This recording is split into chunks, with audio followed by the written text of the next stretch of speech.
Hi, my name is Kerry Coleman. I'm the bartender here at China Grill inside Mandalay Bay on the famous Las Vegas Strip.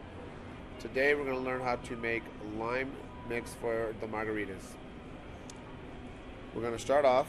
We have 50% fresh squeezed lemon juice. We have 25% fresh squeezed lime juice and then water. And you add sugar to taste.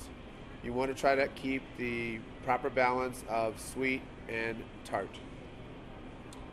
So, we're going to add a little sugar.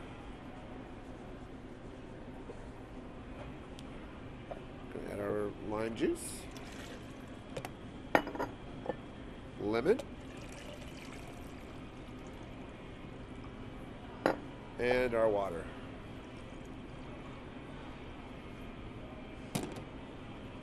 And you want to give that a little shake.